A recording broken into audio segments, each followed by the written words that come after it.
Oke, bismillahirrahmanirrahim. Assalamualaikum warahmatullahi wabarakatuh. Mohon maaf teman-teman, mungkin suaranya agak noise banyak karena memang di ruangan terbuka.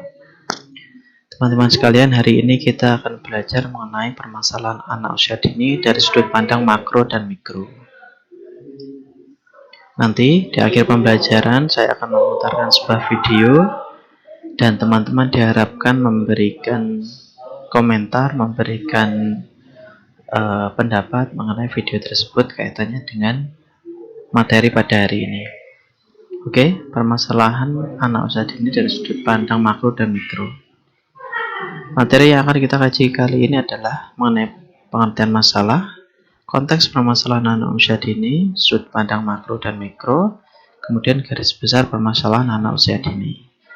Materinya singkat saja teman-teman. Yang pertama adalah masalah. Apa sih sebenarnya masalah itu?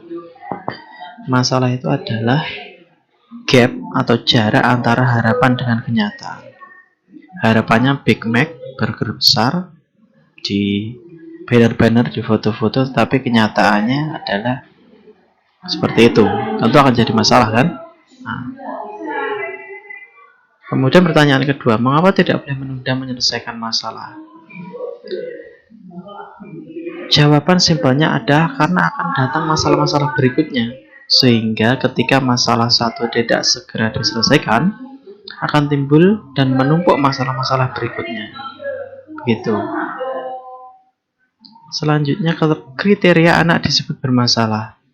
Ada 3 kriteria, teman-teman. Kriteria statistik, sosial, dan kriteria penyesuaian diri. Kriteria statistik yakni perkembangan rata-rata seseorang yang tidak sesuai dengan variabel pengukuran statistik. Misalkan tes IQ. Untuk anak usia 5 tahun misalkan, harusnya nilai ujian atau tes IQ-nya harus sebesar berapa puluh begitu, atau berapa ratus. Tapi itu tidak mencapai. Nah, itu disebut dengan bermasalah. Yang kedua adalah kriteria sosial, yakni tingkah laku yang dianggap menyimpang dari norma sosial yang ada di masyarakat. Yang ketiga yakni kriteria penyesuaian diri, di mana kemampuan seorang individu dalam menyesuaikan diri. Kriteria ini merujuk pada perilaku yang dianggap meresahkan, bahkan mengganggu perkembangan diri sendiri atau lingkungan. Selanjutnya masalah anak usia dini. Nah, ini yang menjadi bahan kajian kita hari ini. Masalah makro dan mikro. Masalah makro adalah permasalahan anak di lingkungan masyarakat, permasalahan anak di luar proses pembelajaran, meskipun dapat mempengaruhi proses pembelajaran. Contohnya bisa dibaca sendiri. Yang kedua adalah permasalahan mikro, adalah sesuatu yang menghambat perkembangan kehidupan anak, baik fisik, psikis maupun sosial.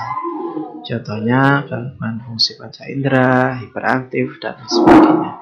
Cara lengkap bisa dilihat sendiri. Nah, garis besar permasalahan anak usia dini. Garis besar permasalahannya ada 4 teman-teman, yakni fisik, psikis, sosial, dan kesulitan belajar. Tidak perlu dijelaskan secara panjang lebar karena memang sudah sangat jelas. Masalah fisik tentu keterbatasan fisik seorang anak.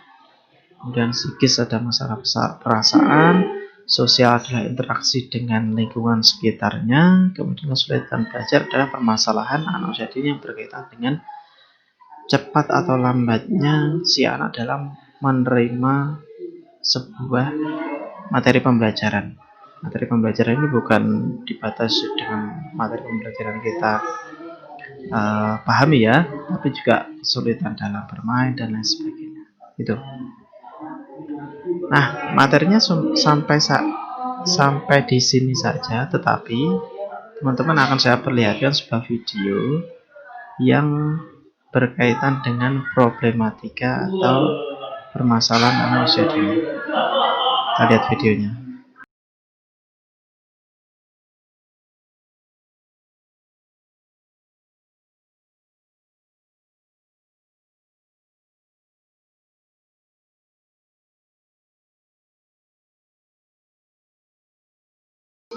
Oke, setelah melihat video tadi silakan teman-teman mengomentari.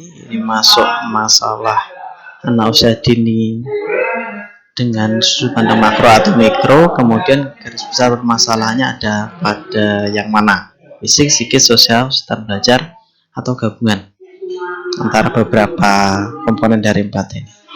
Oke, terima kasih teman-teman. Silahkan berkomentar di link komentar atau di forum. Terima kasih. Wassalamualaikum warahmatullahi wabarakatuh.